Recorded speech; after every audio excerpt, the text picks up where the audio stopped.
ככה? לא ספרתי.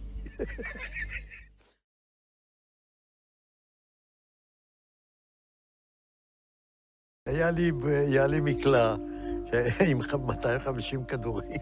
ותראה, יריתי, נלחמתי כולם, אני לא יכול לספור. אחד אנס שם איזה ילדה בת 16, משהו כזה.